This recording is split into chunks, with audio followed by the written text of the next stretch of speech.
Baby, we are here for another amazing day of the Doc Chat Daily, and we appreciate everybody for checking us out. Hey, if you're checking us out, whether you're on TikTok, whether if you're on LinkedIn, or whether you're on YouTube, we appreciate you today. This is a big day because we're talking about professorship and how do you become a professor. It's a question I get whole lot, a whole lot as I'm doing my work with the Doc Chat with so many different doctors because people don't understand there's a process. There's a method to the madness about becoming a professor. So if you are checking us out, you got any questions, you can hit us up in the chat. We would love to answer those, but we're going to go ahead and get started. Wait on my faithful friend, my amazing good friend, Sarah Jane. She should be here momentarily, but I just want to say thank you, everybody, as we're trying a little something different, little something new, coming here in the daytime, coming here to give people opportunity to see us, check us out, see what we're doing, and also meet people where they are. And so this is a great time to do it on people's lunches, or it could be breakfast where you are, but just to give people a chance to kind of check us out that might not be able to catch us on our usual time, Thursday evenings at 8 p.m. Eastern. Now, the big thing about being a professor, I want people to understand this. It's hard. It's a hard deal. I have heard from numerous individuals who have went on to get doctorate degrees and went on to look to go into professorships, how hard it was for them to get appointments as a professor. Now, we have to realize there's levels to the professorship. You have your assistant professors, you have your associate professors, you have your full professors, individuals who you would call tenure track professors. Then you would have clinical professors that go in and do types of clinical work. You have your visiting professors that go in, and then you have your adjunct professors who might just go and they just got hired on contractually to teach one or two classes, something along those lines. It's important to know there's different levels to the professorship because individuals just think automatically, especially if you're working on a doctorate degree, oh man, they're gonna hire me because I have a doctorate degree. So of course I can go to any campus and teach. Well, it doesn't work that way. It's differentiated between state, it's differentiated between institutions. I mean, depending on what you want to do and where you want to do it. Now, the great thing is there's colleges and universities everywhere. College universities all over the place. And so that's a cool thing because you might get a professorship, maybe a 1 year contract as a visiting professor at a college university nobody ever heard of before. Nobody's ever heard of before. But hey, you bring a skill set and knowledge that will be able to bring you on as a professor, which is very, very important. Now, a key thing I want people to realize when it comes to doing this, it's not just like hiring or applying for any other job process. It could be a big process. Key and point, one thing I want to point out about being a professor that I think it's important. Majority of your big time roles for a professor, especially if you want to start in a fall semester, case in point, fall 2026, most of those application windows are gone already. And that's the hard part about it because a lot of times people don't graduate, especially with their doctorate degrees, until the spring. So you get to May, not realizing you might not get a job as a professor until the very next year. In this case, it's fall of 2027, because the application window for those fall 2026 professorships are gone.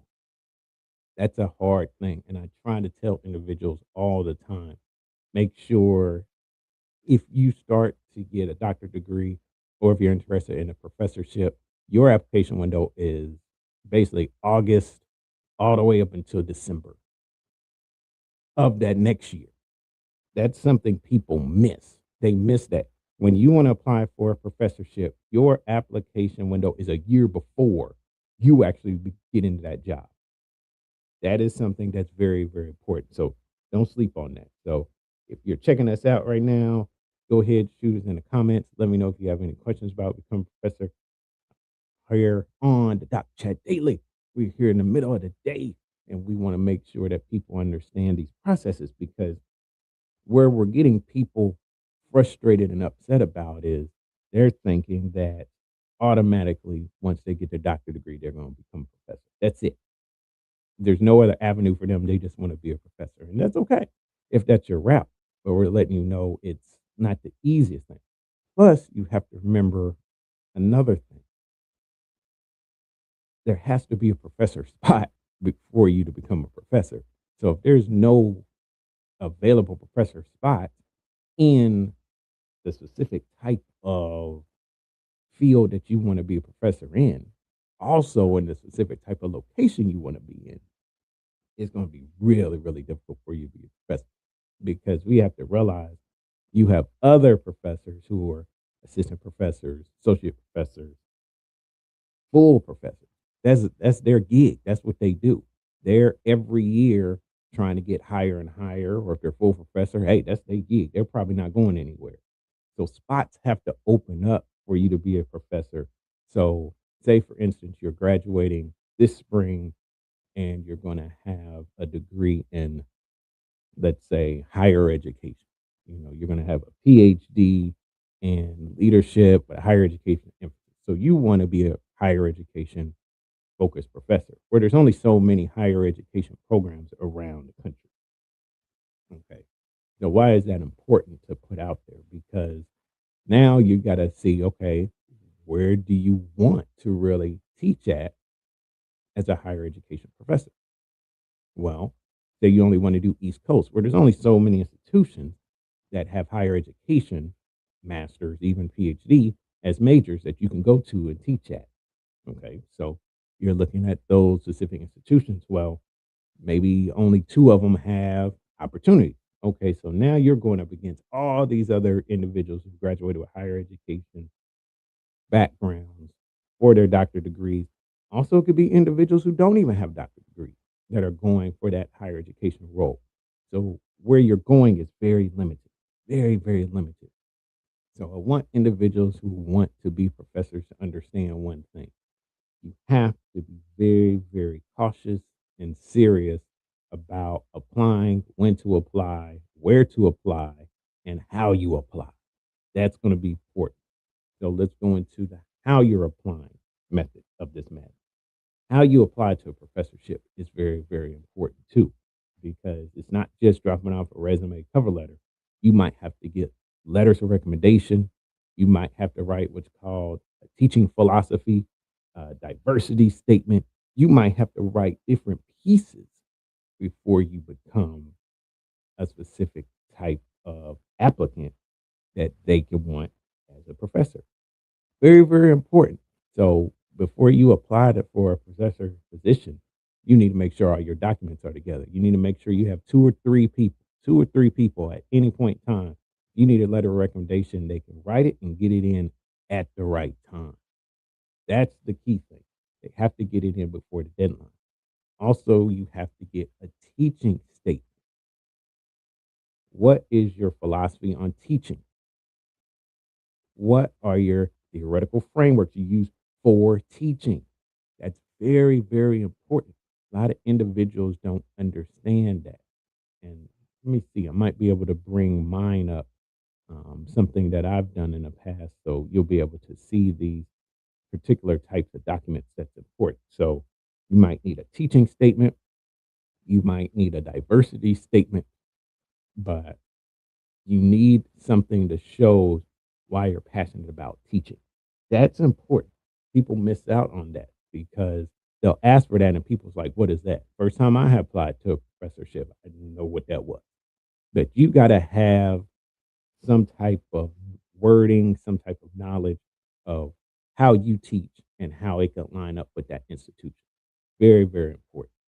And so, once again, different levels to teaching and getting into a professorship. I want people to have an understanding about because people miss out on phenomenal jobs because they don't understand the processes about applying to become a professor. Okay. So now you just say, I just want to teach at a school.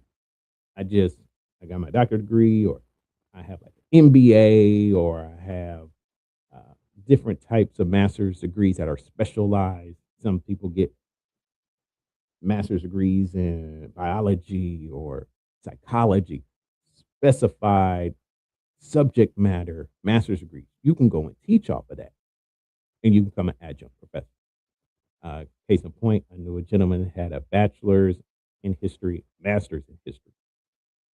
Well, a lot of these schools really need history professors. So this man was teaching history at 3 or 4 different institutions. Why? Because not many people go get a master's in history, but just the fact he had that specific type of subject matter as an individual, history master's, he was able to get a job as an adjunct professor. So that's something I want people to understand too. When you're looking just to teach just one specific class, get a contract, teach a class, a lot of times you have to have some type of background that fits what they need to teach. And most of the time it's a master's. I know a good doctor friend of mine who used to be a chair communications, teaching communications. And I was like, man, I want to come teach with you on communication. He's like, do you have a master's in communication? I said, no. He was like, well, you can't come teach it. You got to have a master's in communication to come teach communication. Now, the thing that'll kind of mess a lot of people up when it comes to those things is the fact that a lot of people don't have those specific types of degrees, but we all know somebody that doesn't that's teaching in those areas. Sometimes it's kind of you know who you know type thing. And look, let's be honest, it just be like that. But what we want people to understand is this: if you have, say, an MBA or a subject matter based master's degree, a lot of times that's going to be an easier way for you to get in the door of teaching because you automatically have subject matter that goes exactly what they need to be taught. So, specific type of subject matter masters gets you great opportunity to teach adjunct position in a specific type major. You got a history master's, you could teach history. You got a communication master's, you could teach communication. It's hard to be able to teach in those areas without that specific type of master's degree. Now, something I want to make sure I put out there, you could teach different types of subjects. So, in case of my instance, my bread and butter, one of my niches is first year experience class. I've been teaching first year experience class for the better part of 15 years. And I love teaching. Basically, think about your university one-on-one classes. And I teach those at University of Maryland Global Campus. Love teaching those specific types of classes. But I also had a background in business and technology, which I teach in those specific areas for those first year experience courses, which I absolutely love. Teach online, don't have to go in anybody's classroom. I've been doing that for about 3 years now. Absolutely love it. I love when they give me new contracts. Hey, can you teach again? Can you teach again? Yep. Love doing that. Absolutely love doing that. So teaching in different types of subject areas as an adjunct, you can go really far with that. Really far. All right. And so we're here on the dot chat. We appreciate everybody for joining us and tuning in. And we're talking about the professorship, how to get in the game, how to become a professor one day. And we're excited so much that individuals are here with us and able to check out what we're talking about. If you're here, join us in the comments. Let us know what's going on. Let us know you're hearing us. If you're interested in being a professor in any kind of way, we want to make sure that you're able to join us. And let's see here. Oh, there she is, my good friend. It's Hello. How are you, my friend? I am doing so well. I would like to apologize to your audience for being late. You're Um, right. busy, busy, busy, but I'm so excited to be here. Well, I appreciate you. You need a second, kind of get stuff together. Are you good? You ready to I roll? am I'm actually about to have a seat. I just wanted to turn on open some light so I can have some natural light. But Okay. I am good. I am good. All right. Well, excellent, excellent. This is the amazing Sarah Haig, colleague of mine for many, many years. Many And years. yeah, many, many years. I And let me met you in my 20s. you mean you not still 20? You looking good, man. You're looking Thank good. you. Thank you. I Definitely not appreciate in my 20s. this is one of Detroit's finest, y'all. I'm telling you right here. D Town is in the house. So just let folks know a little bit about yourself, your background, and where you have been a professor at in your past. Yeah, sure. So I started working actually in higher ed in a capacity of a health educator. My background is in community health, public health education. Um, I went to my undergraduate degrees from University of Toledo, go Rockets. My master's degree is from Wayne State University. It's a large research institution right downtown Detroit. For people that are not, they don't know, I'm originally from Detroit, actually. And so my first job in higher ed actually was at the University of Michigan, go Blue. They just won. And I was a health educator. And so I was using the background. I always knew that I wanted to be in higher ed, but I needed to get my way in there. I know a lot of people, they were going back to get that master's degree in like higher education. But I was in an actual discipline and I didn't want to go back and get a second master's degree. And so I was like, well, you know what, if I can kind of get my foot in the door for in higher ed, eventually I can move myself along to be what I really wanted to be, which ultimately was a professor. And so my career took me to actually a for-profit university that I got shut down. I testified against the Department of Education. They were horrible. They were fraudulent. And I remember thinking, this is a lick and it should be against the law. And come to find out it was.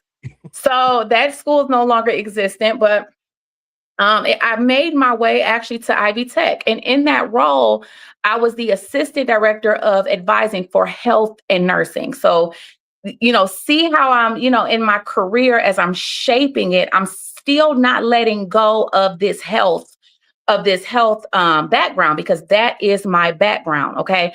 So I was assistant director for health and nursing, but that also really taught me. And for anybody that's under the sound of my voice, I really want to, as we walk away and as we have this conversation today, talk to people about how you shape your career, because it's not just a job.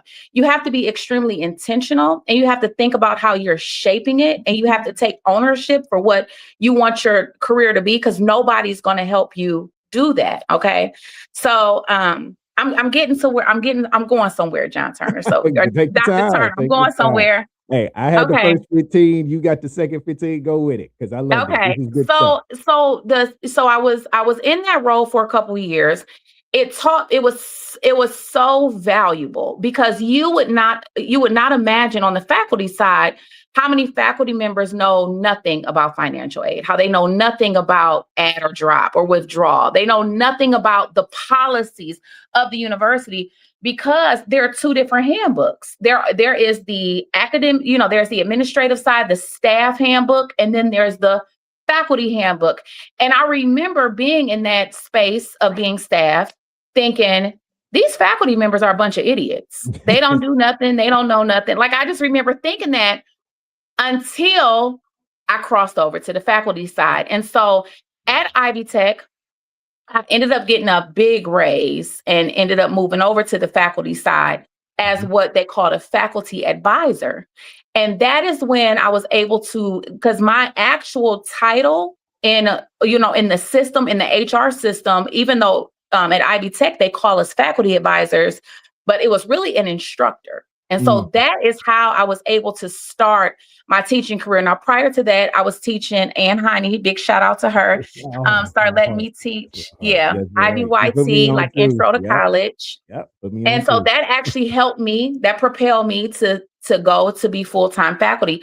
And so even in that, I taught capstone classes for general studies, liberal arts, and I started to teach health and wellness. And then they came to me because I had the health degree, and they asked me to create the entire health and wellness course for the entire state. So every person that took IBYT 103, I created that class from my health background. So I worked in that role a couple years. And let me just say this, when I was shaping my career, I was around some brilliant people at Ivy Tech. And many of them were going to school for their doctorate at the time. Yeah. And I thought, oh man, that's something I should do. That is something I should do. Um, Mhm. But then when I looked at the programs that were available, because mind you, my background was in health, okay? And I'm Yeah. teaching health, and that's my background. And so I'm thinking, do I really want to kind of let go of my discipline? Mm. Because there was no other program around that had health. The only program they had it was at IU Bloomington, but it was a full-time program in health communication. There was no other like health promotion. And then Ivy Tech had a rule kind of like where the degree that you're getting needs to benefit them. And we had this weird policy that, I couldn't even teach, intro to health careers, or I couldn't even teach like a nutrition and wellness class because I didn't have a clinical licensure. That was part of the policy that they had. So I Another felt part. so Yep. I felt stuck there. And so I knew that, I don't want to go into higher ed administration. Everybody needs to know what your goal is. What is your goal? Yeah. And so I was like, you know what? I love Ivy Tech. Ivy Tech's been great to me, but I need to get 4-year experience and I need to start teaching in my discipline because I've built now at this time, I have 8 years experience in higher ed. That's it. Yeah. That's it. Yep. And I have 8 years experience higher ed. Now I have 3 years full-time teaching. Mhm. I need to move forward. So I took a job, y'all. And let me tell you something else. You might have to go somewhere you don't want to go. I moved to Oklahoma. Okay. And I remember telling people that I'm moving to Oklahoma. And they were like, have you ever been to Oklahoma? And I was like, no, I've never been. Okay. This Detroit City right here. Yeah. Yeah, I ain't never been to Oklahoma. And so I moved but I had heard of Oklahoma, specifically this town called Broken Arrow. I had knew some people. It's a Bible college out there that I knew people that went to. So I actually ended up getting a job at Oklahoma State Tulsa campus. So, and for those of you who don't know, the Tulsa campus is right on Black Wall Street on Greenwood Avenue, where they burnt up everything from the 40s. And there's plaques in the sidewalk of every single Black-owned business that burned down. It's still there. And so it's right next door to Langston University, which is a HBCU. So it's a very rich cultural area where Oklahoma State Tulsa is, but it has a large commuter campus. So I taught at Oklahoma State. I only did that for a year. I came back to Indiana. And another thing too, because mind you guys, I don't have a PhD. And so you have to be able to have added value when you're shaping your career. You need to be able to think, what am I bringing to this role? And so I decided, you know what? I had been in higher ed so long. And when I was teaching at Oklahoma State, it felt like I'm just teaching out of a book. I need to be able to go back into my discipline and get some more experience. So for 3 years during COVID, I ran mental health programs and IPS for girls in grades 4 through 6. I was teaching still at Indiana University, Indianapolis campus in the evening because I wanted to maintain that teaching. And then I was the first employee for the Wellbeing Coalition of Westfield, and I helped them create a citywide health education or health implementation program for the city of Westfield. Beautiful. And so after 3 years, I'm like, you know what? I am ready to go back into the classroom. I wasn't quite ready to get the PhD or the doctorate degree yet. I felt that I still needed like this one more thing, and so I started, one of the jobs I had was grant funded. The other job I had, it was just part-time. The other job I had wasn't enough to pay the bills. So like my bread and butter was ending. That was the IPS job. And so I was like, I need another job. So I applied everywhere. And I remember I was at Disney World and I got an email from Clemson. Wow. And I said, where's Clemson? Had no idea where it was, y'all. Okay, none at all. So I Google it. And I'm standing in line because actually at the same time I was interviewing for IU Indianapolis. They had a full-time instructor role, lecturer role, if you will. Mm-hmm. And so since I already worked there, I'm not going to lie, I thought I was a shoo-in. The department head liked me, the people liked me. I had great evaluations from students. I bring an energy, I have experience, and I'm thinking, that, I'm going to get this job. Yeah, and I was going to decline. When I found out that Clemson was in South Carolina at the time, I have a 2-year-old and I'm like, I ain't moving to South Carolina. And I'm telling you, something said interview for the experience. Mm, Okay. And I yeah. remember somebody telling me years ago, even if you're not interested in a job, if you get an interview to a high paying role, Woo, interview for the experience that's right. because you might not get it or you might, right? But at least you'll be prepared because interviewing is a skill and we don't get a chance to do it a lot. And the Okay. networking and connection of it too. Never know who you'll meet. Never You'll know. never know who you meet on the interview, right? That's right. So I interviewed, and guess what? They hired me through Zoom. I never had to go do a teaching demonstration, never had to go to Wow. Clemson. They hired me. Wow. Wow. Salary was over 30 plus $1,000 that I had ever made in my Wow. life. Plus, in addition to, okay, Mm. they paid relocation expenses. When I get there, mind you, I just have a master's degree. I get a teaching assistant. I get an intern. I got somebody helping me grade my papers. I'm teaching a 4-4 teaching load. And so for anybody that's trying to get into higher ed, let me tell you, they just don't need you to teach. That's right. That's You need right. to do service. Yeah. Okay. And so for somebody else that you don't really know much about higher ed either is every year you fight for your job, meaning every year it's up to you. Nobody tells you what to do. They tell you, this is what they tell you. We have a teaching load and Mhm. you have to do administrative. This is good. This is And good. at the end of the year, we expect a binder that you tell us every single thing you did and you have to ask for your job for next year. Okay. Yep. Yep. So that really separates self-motivated people from non-motivated people Yeah. because you're going in there, you thinking, I didn't move all the way to South Carolina to lose this job, right?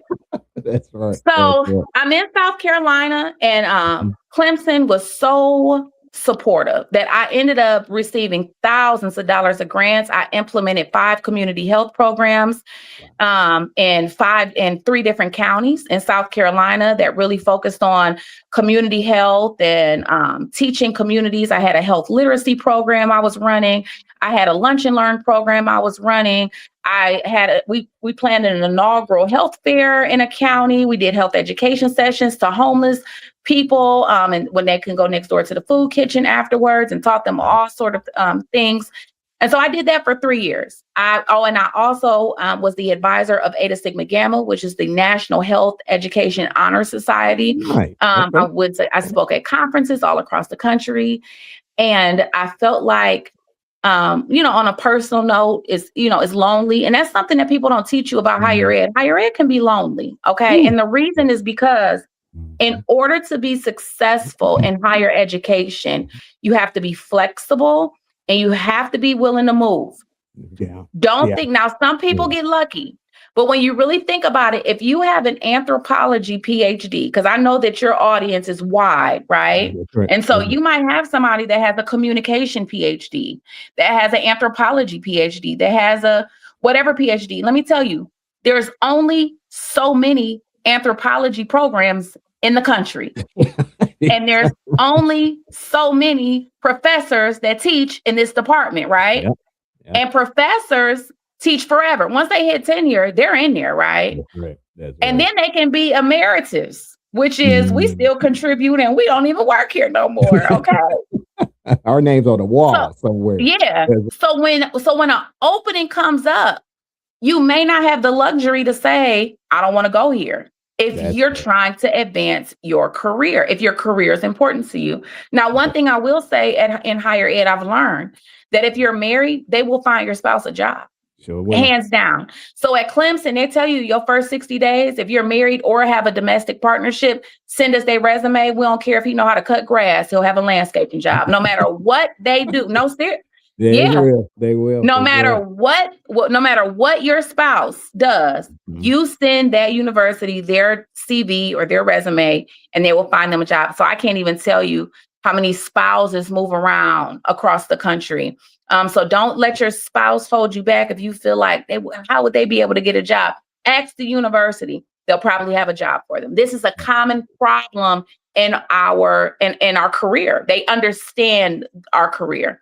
That's right. So now what I'm doing is finally I have just been accepted into a doctoral program, one of the top, Hey. thank you, one of the Yeah. top doctoral programs in the country, which thank you, I'm very excited about. And I feel like it's the cherry on top to the career that I have built. It's not just this thing I did because it looked good 15 years ago when everybody was doing it, right? Absolutely. So I'm excited about that. I'm excited to be here today, and I started my own business. I Health Education Partners. We are a health education implementation firm. We're trying to bridge the gap between research and actual implementation of programs that's coming out of these journals. Okay. And so, excuse me. And so my doctoral program is actually practice based. And we do what's called a dissertation in practice. And so while I'm working on my doctorate degree, I will actually be building my company. So this will be my dissertation in practice. Absolutely. So that is where I am now, Dr. Turner. I am so very proud of you, sir. I'm telling you, I talk with our good friend, Dr. Alonzo Ross from time to time, and Okay. Dr. Charles Gidney now, Yes. and to know where Dr. all of us, LaMarcus Hall, Dr. Julius Edwards, I'm telling you, a slew of them. Yeah, and shout out, like you said, Dr. Ann Heine. I think she got done. I believe she got done. And Dr. Daryl Kane. Yes. A lot of that started with people who just saw greatness in us and believed in us. Because, like you said, we all were in our, late 20s, early 30s, and it just took people who believed and saw. And I ain't gonna lie to you, they saw a lot of people and could have believed in a lot of people, but Yeah. there were specific individuals I believe God sent that were there in that space and time for us. And rest in peace, my guy Willie Whitfield, who passed away. Yes. Individuals that would pull us to the side and be like, "Hey, you can do something. You could do some stuff." And you know what? I want to give a big shout out to Dr. Rod Brown. Dr. Rod Brown, because he, I remember going to, now mind y'all, I'm from Detroit, and I have a lot of, I have a lot of different cultural experience, but I remember being invited to the COD Gala. And at the time I want to say I just turned 30. And Dr. Brown had a poise to him. Yeah. He was a dean, and he had a presence to him. He would come in the room and tell everybody, clap once if you can hear me. In other words, shut up. We're about to get started. Okay. Clap twice if you can hear me. Okay. And I remember sitting next to him at the gala, and he could tell that I really didn't know which fork was which napkin, should go. And I followed his lead. And when he saw me following his lead, he leaned over and said, "These are regular people just like me and you. Everything will be okay." And so I'm saying all that to say, if you are on this journey and you are young and you're trying to build your career, get you a mentor. Absolutely. And you have to be coachable. Yeah. Because you can have a mentor, and if they're telling you things and they're still my mentor to this day, I needed her actually for something. I needed her to vouch for me for something. She's been my mentor since undergrad. She's a professor at WashU, full professor of neuroscience. I met her when she was working on her PhD and I was an undergrad. But you find people that you can glean from, find people that you can learn from. And then when they tell you you're doing something wrong, listen. Absolutely. Yeah. Shout out Dr. Rod Brown. He's already in the dream now, doing great things. Shout out Dr. Luster Fowler, doing great things. Dr. Luster Fowler, he is at the American College of Education. That's right. One thing he taught me, one thing Dr. Fowler taught me, I think I already knew it, but he solidified it. He said, "I'm always looking for a job." And so for those of you who do not know him, he was the dean of the entire health sciences department. So he is over the program chairs. I mean, he is over the entire department. And so I remember talking to him, and he was I would say that he was maybe an unofficial mentor. Maybe he didn't even know that he was a mentor to Yeah, me. sometimes you just got to snatch people up. You Like, just hey, gotta, yeah, you just have to ask questions. You that's right. ask a lot of questions. And I remember talking to him a few times, and he said, you know what, Sarah, I'm always looking for a job. Mm, And that's one big piece of career advice I don't think people talk about enough. that's You right. never wait until the next thing opens, and you never wait until you're not happy. Even Mm, when I'm happy, yeah. let me tell you something. I was at Clemson happy, happy. Okay, had a good salary, Yeah. had my part-time. I always have a part-time gig, for my hair, nails, shopping money. Hmm. I'm happy. Look for a job every day. Yeah. I Why not? still look for a job every day. Yeah. Not that I was disappointed, but you'll never know what the next best thing is Yeah. if you're not looking. Okay. And I remember, to be honest with you, Dr. Turner, when I was at Ivy Tech, it took me 2 years to find that job in Oklahoma. I had applied to hundreds of things, but Hmm. I Yeah. wasn't pressed because I have a job. Now, you wait until you're upset at the job, or you can't take it no more, or you want a pip, or Yeah. Frank and Candid, or whatever your job call it. And now Yeah. you're looking, you will be in a Yeah. panic because sometimes it can take years to get to that next step. So you should always be looking. That's right. And me and a good friend, Dr. Alonzo Ross, we talk about all the time, keep a resume hot. Just keep it ready all the Hot and time. ready. Yeah, Hot and keep it ready. ready because I learned from another mentor of mine. He was over at IU Indianapolis for a while now. I believe he's over, I think, George Mason, VP of Student Affairs. When I first got my first job in higher ed, I was in housing. And I Okay. remember him pulling me into the office and he said, he had wrote a book and he was like, you got to be on this 3 to 5 year plan. 3 years, you're making it happen. But between that third and fifth year, you should start to put some pieces together because at that fifth year, you need to be gone, especially in Yeah. higher ed, because you don't want to get to the place of comfortable because after a while, that's all they're going to think you're going to do. And there's no other position, well, two positions, advising and housing, that people got stuck. And I Mhm. know me and you saw individuals in advising 20, 30 years. Or Advisors. student success. Oh my goodness. Wait Like a minute. what? Listen, I know a woman, unfortunately, that has a doctorate and was a secretary. And See? and I'm just gonna say this. Of course, I'm not gonna say anybody's name or anything Of like course. that. You don't Right, even right. know what state she's in, Right, right? right, right. She could. I've seen this. Yeah. But you going outside smoking cigarettes. Mhm. Your hair.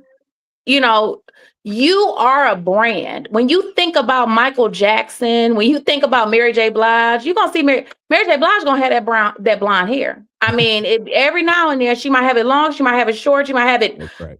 honey blonde, light. That's her brand. She gonna have them. She gonna have them knee high boots. You know what I'm Yeah. saying? Yeah. You are a brand.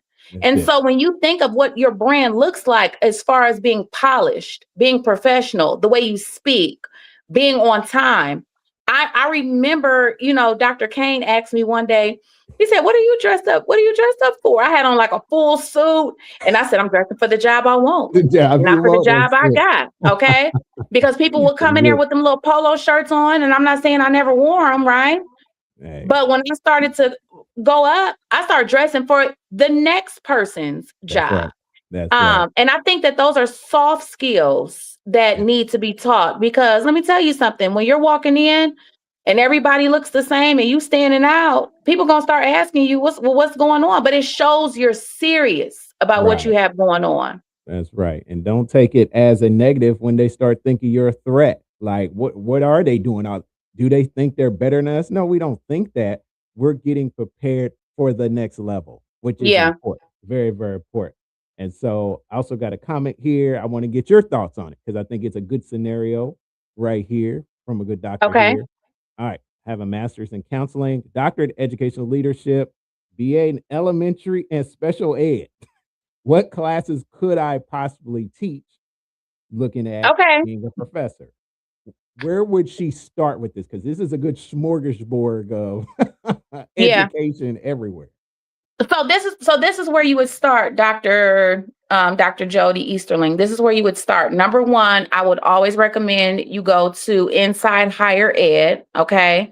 If you are insidehighered.com, if you are interested in teaching online, then I would look up online programs that have master's degrees in educational leadership. Okay. You always teach one level below. So even though I only have a master's degree in health education, but I taught public health at Clemson University, but I only taught undergrad. And that's a lot of times they're looking for a lecturer.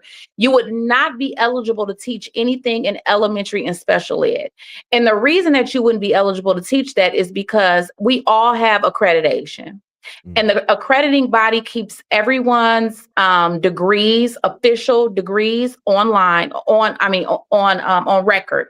That's right. And you have to be credentialed in the class that you are able to teach. Now, for undergrad, so if you were to teach on an undergraduate level, maybe you could teach counseling, but let me tell you where the problem is. The problem is there's no undergraduate programs in counseling. In order to be a counselor, you have to have a master's degree. Now, you could possibly teach human services. You could possibly teach social work, perhaps, depending on the course. Okay. But if I were to start the elementary and special ed, unfortunately, you won't be able to teach any of that because you do not have a graduate level degree that's higher in those to be able to teach anybody under you. You would be able to teach undergrad.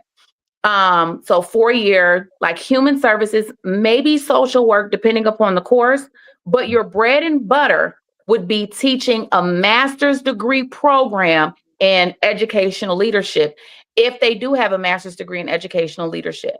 And not just necessarily speaking to Dr. Jody, this is very important. If you want to teach at the collegiate level, you really need to understand what you would be qualified to teach. Because if you get a doctorate degree in something that there's no master's degree in, that limits your ability to teach. Because you have to have a degree higher than what you're teaching. So for an example, I'm getting, and that's another reason I did not want to get a doctorate in higher ed, me personally, because I didn't want to teach higher ed. That's what you would be able to teach. I didn't want to teach higher ed. I want to teach health.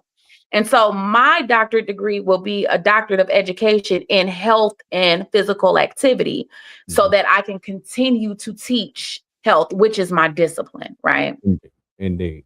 So let me pull this up here because make sure this is what you were speaking about, the Inside Higher Ed. Inside Higher Ed. Yeah. Okay. So you see those careers, and then you can browse faculty jobs, and then you can browse by discipline. You can browse whether it's online, and a lot of universities pay to publish on this site. That's right. And then if you want to teach in the classroom, because let me just be honest, it's very hard to start teaching online. When you're teaching online, they want somebody that's already taught online. So I would start here, or I would go to your local university's website and find a job. Now, you know what will be good? What I've noticed, Dr. Turner, is that a lot of people don't even know how to find a job on a university website. Oh, man. Yeah. So go to, let's do one. Go to umich.edu. umich.edu. So that would be University of Michigan. Okay. So yeah, you went straight to the careers page, which is fine, but I was trying to show them something. So go to like iu.edu. Yeah, not jobs, right? So because the backslash is jobs, right? Everybody doesn't. And so on every single higher ed website on the homepage, you never go to the search bar. You scroll all the way to the bottom, all in the little print, it will say jobs. Or in the little print, it'll say employment on every single college website. You don't put it in the search bar because they assume you're a student looking for a program. So if you type in jobs, it's going to take you to career services. Okay. Yeah, a lot of people don't know how to look for jobs on the websites. Yeah. And that's really good. And it's 2-tier. a lot of times people don't realize too.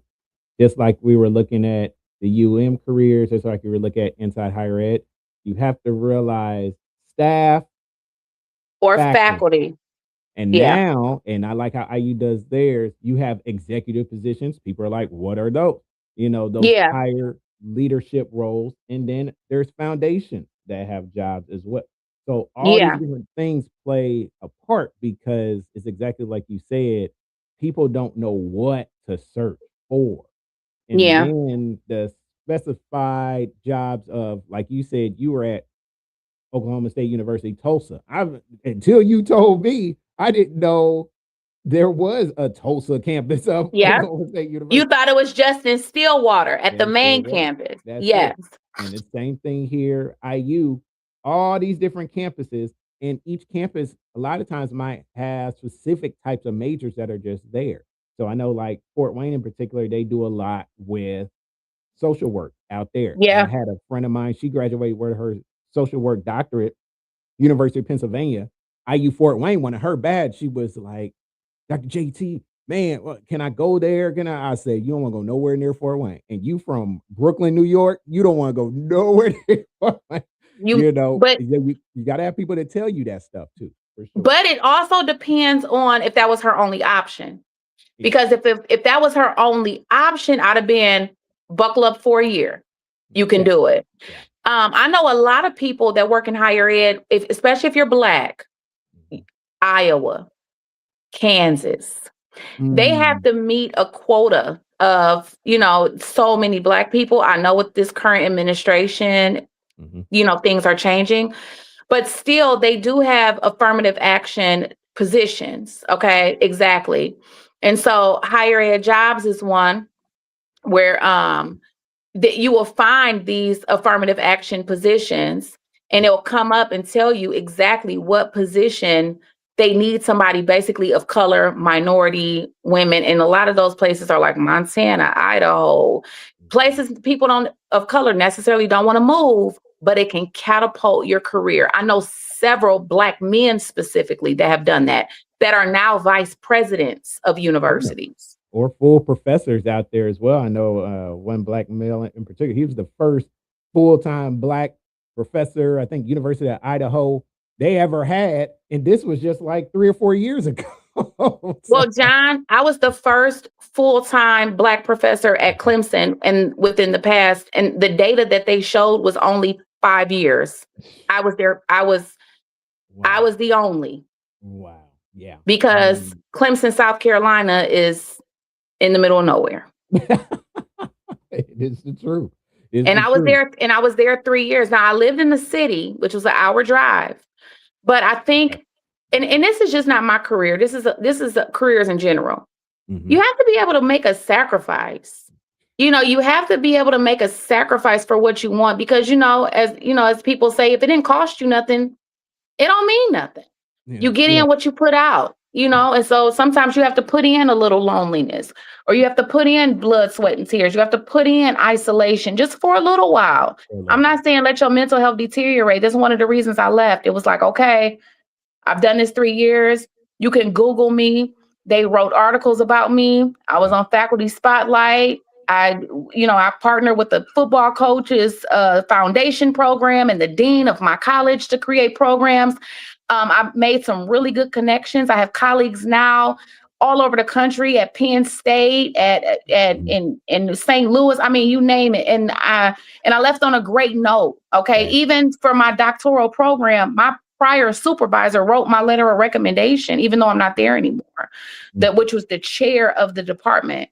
So, you don't want to sacrifice your mental health, right? That's very important. You got to have a balance of friendships and social life and things like that. But for a little while, you might have to do a Oklahoma or you might have to do a Clemson, Yeah. to get where you need to go. Yeah. And I had a mentee of mine, and I was telling before you had got on something that's important too. A lot of times these professor positions, if you're graduating now with a doctorate degree in May, you might not get a job until fall of 2027 because those specific types of faculty position applications start in the fall of the year prior. So they Well, needed to be go ahead, go ahead. no, I was going to say I would go a step further. If Mhm. you know that you're graduating with your doctorate, specifically a PhD in May, come February, you need to be looking for a postdoc. Absolutely. Absolutely. That Yeah. that Yeah. is you need to be looking for a Mhm. postdoc. Yeah. And my mentee, she had started so late because, Yeah. some of these programs, they not letting you know, are you going to graduate in May or is it going to be longer? And so, boom, she graduated in May, and now she's like, oh man, I got to get a job. So It's over by May. she ended up at The Jackson State. window, the window for fall is now. And The window for fall is now. Now yeah, you might get somebody that quits like with June or July, yeah, yeah, like me. yeah. Okay. You Where, know, because but funding and things like that, the faculty meets in February, January, February. They listen, look at the budget for each department. yeah, They look to see, because if anybody else is in a doctoral program, let me tell you something. You are your own boss. oh yeah, Depending upon if you're not interested in an administrative role. And when I say administrative, I mean like you are you are the undergraduate director, excuse me, or you are the director of graduate programs, which means you're still faculty, but your administrative load is so heavy, you'll only teach 1 or 2 classes. that's correct. But if your goal is to do research and write and publish, you'll probably only teach 2 classes unless you can buy it out. Mhm. And they will give you a startup package. And your startup package could be anywhere between 2, 3, 4, 500,000, depending on where you're at. Absolutely. And that package pays your salary, it starts your research, it gets you going. And if you can't publish, you're out of there. If you can't get some things going, because the majority of professors pay themselves That's right. through their grants. Yeah, the You know grants what I mean? That's right. That's right. And it's almost like you're working at a Nordstrom or somewhere, or what they call it. You're working just to try to get your bills paid. And the more that you do it and you do it well, then they'll of course want to give you more money. They'll want to give you another contract, and we didn't get really into the depths of the whole tenure thing. I kind of went into that earlier before. But the Yeah. big thing is, they call it what, the tenure or die or whatever it is like that, the publisher perish. You got to be producing. You got to be making Publisher things pairs. happen. And guess what? I know a professor that retired 28 years, never became full professor. See? Yeah. Was a good professor, but to Mhm. get that tenure, is not a joke. And That's so right. you really, and that is why I also, when I talk to people, some people just go straight through master's through doctorate. Yeah. Unless you know for a fact that you just want to do research your whole life, Mhm. I would second guess that, Yeah, because it's not for me unless to your grades either. are excellent. And something else that I've learned in higher ed, Dr. Turner, is this: Mhm. depending upon what you want to do, the school matters. But Absolutely. more than the school, the program. Oh, yeah. So, you can go to a school that's not so, like, for example, University of Pittsburgh has the #1 occupational therapy program in the country, That's right? research So you number. might be looking Research at it like, number. oh, I'm going to Ohio State, or I'm going to IU, and this, that, and a third. But over here, they got the best program in the country. And the reason they got the best program is because they got the best professors. And the reason they got the best professors is because they publishing, they have a great network. You're more likely to get a job. Okay. Yeah. And so I'm just going to say this and I don't want to step on any toes, Go ahead. Dance but on like Michael. Go ahead. You got it. I've sat in many interviews. I've been on many interview committees. Yeah. The Waldens, the Phoenix, the name another one. I don't know. What else do they got? I know some people do like Liberty, Okay. Southern New Liberty, like Hampshire, possibly. Southern New Hampshire. University, Those the global the campuses, stuff yeah, like that. Yeah. those colleges, if you have to do online, it needs to be a brick and mortar. My Like you good need friend, to be Dr. able to go Mhm. to, Yep, that's a you good need to one. be able to go to Mhm. like for example, University of Dayton has actually a really good online program for something. But Okay. on your but on your resume, won't nobody know you weren't at the University of Dayton. You understand what I'm saying? Mm, When we got read Southern New Hampshire University and we see that your work experiences in Kansas, we know you wasn't at University of. it. Right. Versus if it was a place that you could commute to, a place that might have been close, but or we'll look, or maybe if it was a hybrid program, but we look at the intensity of the program because mind Okay. you, you're teaching this next generation. And so I think a lot of people don't know anything about higher ed. And I think, Dr. Turner, this is where we probably are more the anomaly, where when you're on both sides of the house, you've been Yeah. on staff, you understand policy, you understand procedure, you understand advising, you understand financial aid, like you understand all of that. Yeah. And then you cross over to faculty because faculty is busy. It don't look like we busy. And then everybody will say, you ain't never there. The door is always closed. Yeah, because we at home grading or we are in the community. Yeah. As a matter of fact, I did so much community work, I ended up being offloaded. My contract was for 4 classes per semester. The chair told me just teach 3 because I Wow. was out Wow. there so much. That I'm looks good. 15, 20 hours in the community where they could justify. It's like she doing another part-time job and she's bringing in money because she got grant funding to do it, right? And they're going to write articles about it in the Clemson newspaper. That's right. Um, Right. and so unless you really have a plan to understand, I've seen a lot of people go and get this PhD or get their doctorate degree and then they expect just doors to fly open. That's right. And it's not gonna happen Right. because it's almost like, when people Mhm. become like I don't know, Greek. They Mhm. know who pledge and they know who paper. Okay. And That's the it. people that's paper, when you still a part of the group, but we looking at you a little funny, right? That's it. It's That's kind of it. the same in higher ed. We know when you went through it and we know when you paper, and some programs just aren't as rigorous. And Yeah. so that's what I'm gonna say. Have a plan, have a That's it. mentor, have a plan, know what you're doing, know what you're trying to teach, know what type of job you want. I know for my program, it was a highly competitive program, and they ask you, what exactly do you want to do? And they're asking you this so that they can know that you understand what this degree is for. Okay. So if you're going to get an EDD talking about, I want to research, you don't even know what you're doing. Yeah. This Yeah. ain't even that. Right. And same level when you go get to that job market too. You can't say, "Oh, I want to go get a postdoc, but I want to work at a community college." It don't Yeah. work that way. You got to know No. what you're doing when you get to that next level as well. Right. I've had the opportunity to teach I've had the opportunity to teach every student body, meaning a community college where it's high commuters, um, people coming back to school, adults, right? Right? Yeah. I've had the opportunity to teach adults that are trying to get raises or promotions at Indiana Wesleyan, teaching at night. So I've taught night adult classes.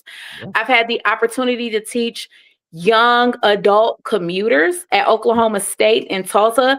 They were young, they were traditional age, but they were non-traditional in the sense of they don't live on campus. They work, but they're still young and they're coming to class. And then I had the opportunity to teach traditional 18 to 22, straight out your mama house, living on campus at Clemson. It's all a different, and let me tell you, you teach them all differently. Whew. You Yeah. give them the same information, but they all learn different. And so it's a learning curve. I mean, with me and you combined, Dr. Turner, we probably have over 40 plus years of experience, so obviously these are things that we learned along the way. But Yeah. the mentor thing is big. And I'm so glad that you had me come in today because, it's so many people that you see that you're just like, man, it didn't have to take this long. Absolutely. And we just appreciate you. And we're wrapping up here. So tell folks where they can find you if they want to connect with you. And just thank you Yeah. so much for all these insights, because something else I just want to make sure I reiterate too. A lot of people don't come back and tell you what this game is. They don't.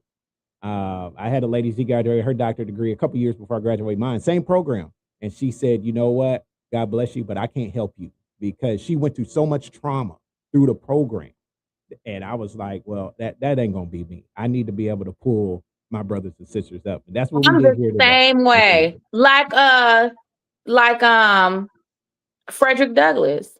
Mhm. You gotta the soul of black folk. Was Yeah. that I'm thinking, am I thinking right? Is that Frederick Douglass or W.E.B. Du Bois? I believe Um, it was W.E.B. Du Bois.